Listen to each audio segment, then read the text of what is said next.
Okay, so you guys sent us a single journal entry this time. Oh, wow. Zero background information. Interesting. It's yeah. definitely a bit of a head scratcher. Yeah, what are we looking at? Right. I think with this one. Yeah. The word booster takes on a whole new meaning. Ooh, okay. Yeah. I like that. Yeah. Let's dive in. All right. So we've got a self-proclaimed N.I.L mogul in Cincinnati. Oh. And his name, Micky Ispirian. Micky Ispirian, all right. This guy's story is wild. Lay it on me. Oh, it's going to be good. Okay. So N.I.L.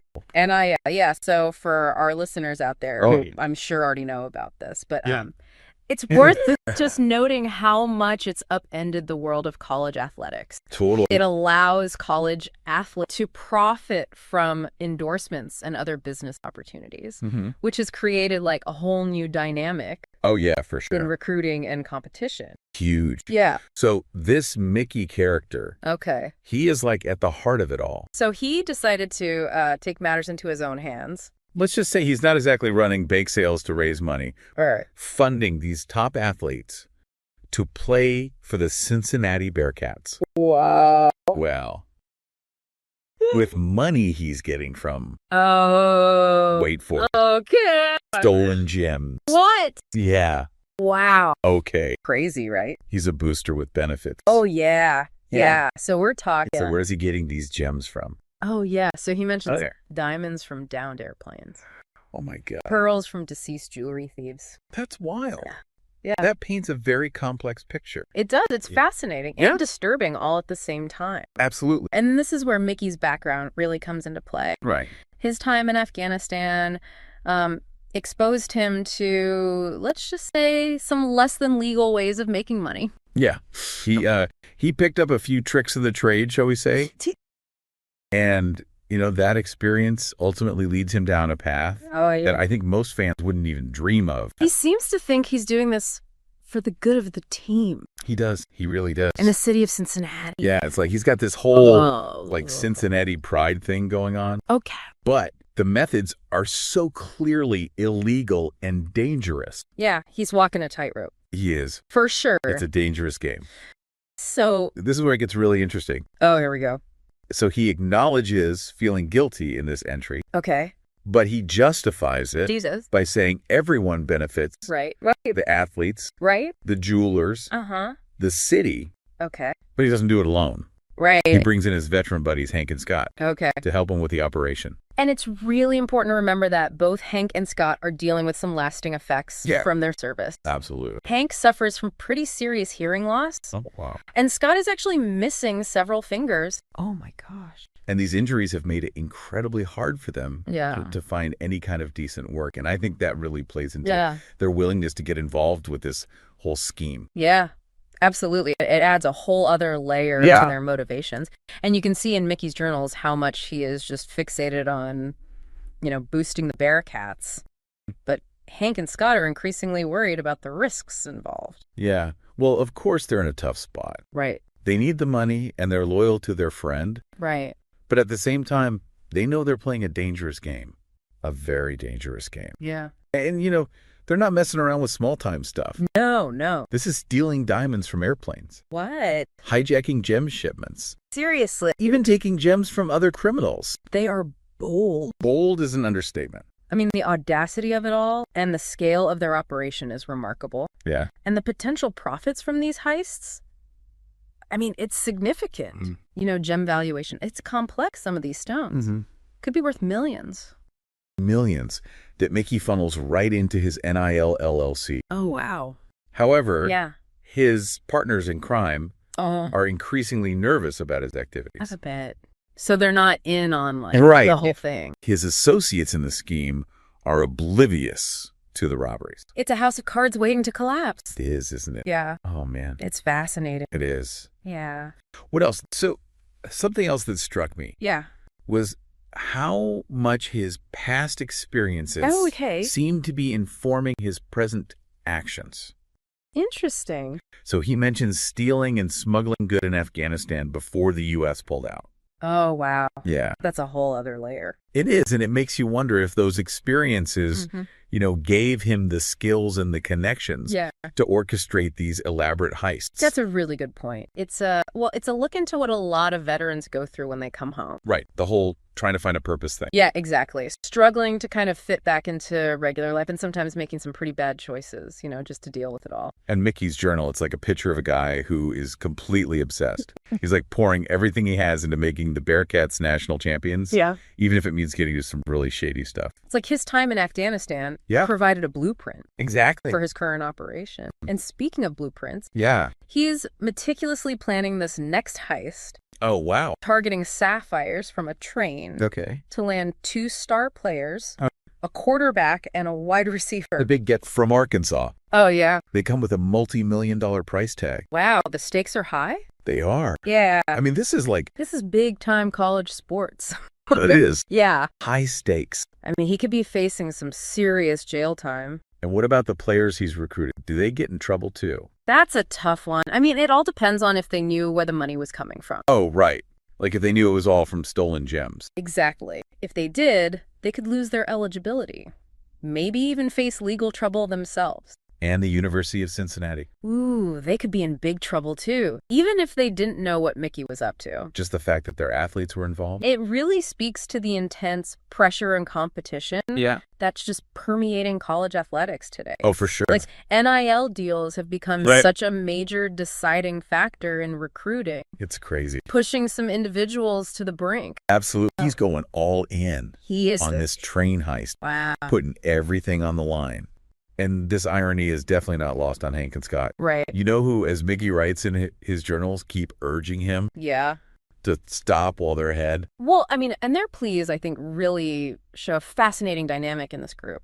Mickey's blinded by his ambition. Right. While Hank and Scott are focused on the very real consequences. Yeah, and it's not just their own freedom at stake here.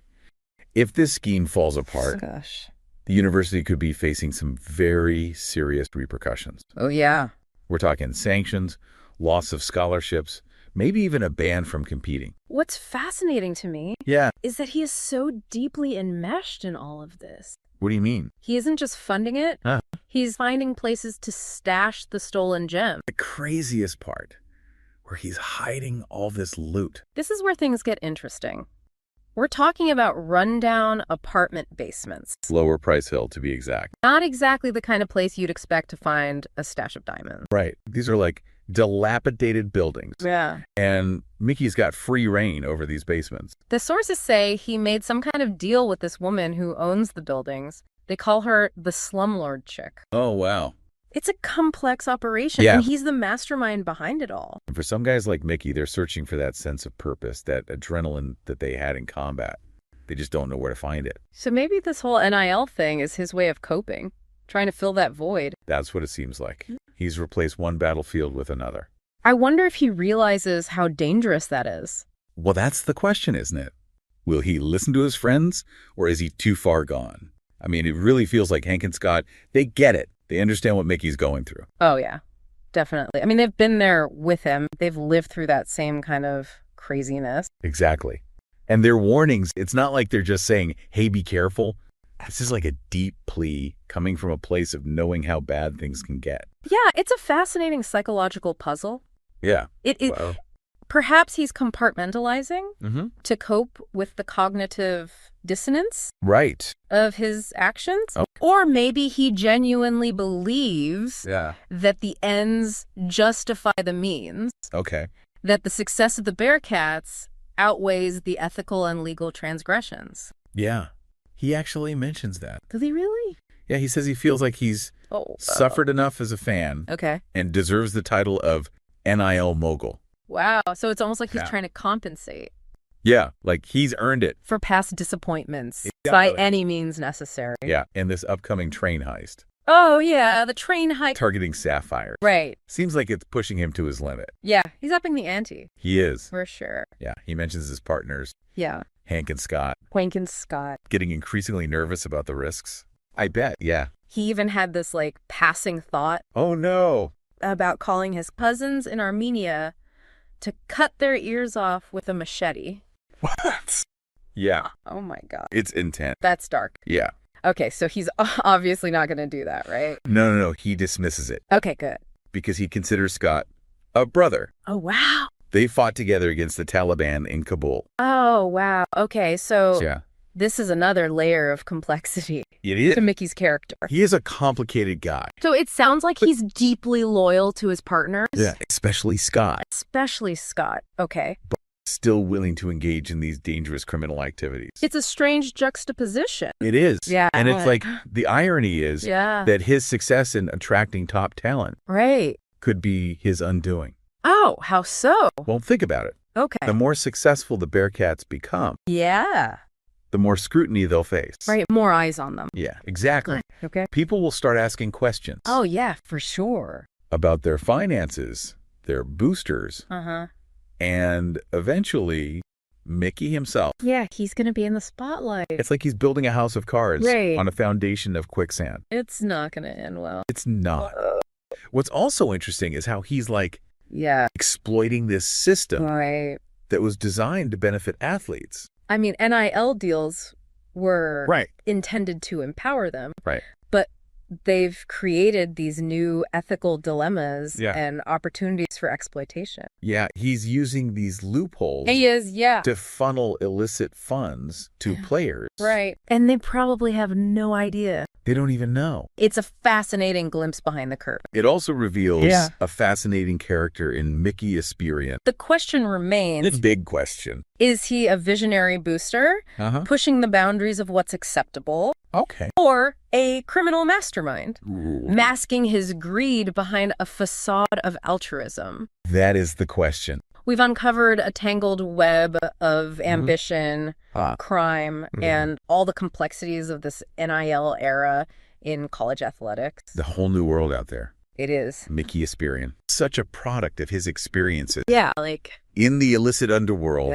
and on the battlefields of Afghanistan. Both informing his present. Yeah. His story really highlights how easily the lines between right and wrong can just become blurred. Yeah. Especially when you're driven by that potent mix of loyalty and ambition. Makes you wonder, though. What's that? How widespread are these kinds of activities in college sports? I mean... Is Mickey's case an anomaly? Right. Or the tip of the iceberg? Exactly. I mean, we're just looking at this one journal entry. Right. And it's just this glimpse into a world that operates largely in the shadows. Makes you think about the athletes. Caught in the middle of all of this. Right. They're pursuing their dreams. Yeah. Trusting these adults and systems around them. But what happens when that trust is shattered? That's a good question. What happens to their careers? Right. Are they collateral damage?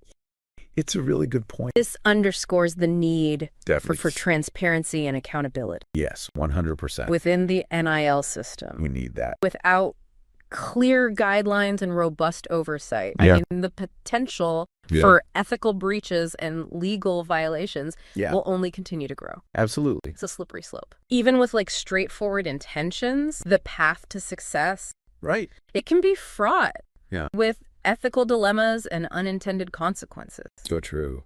As our listeners out there contemplate Mickey's story, it's worth considering where they draw the line when it comes to supporting their favorite team. Right. The lengths they would go to achieve victory.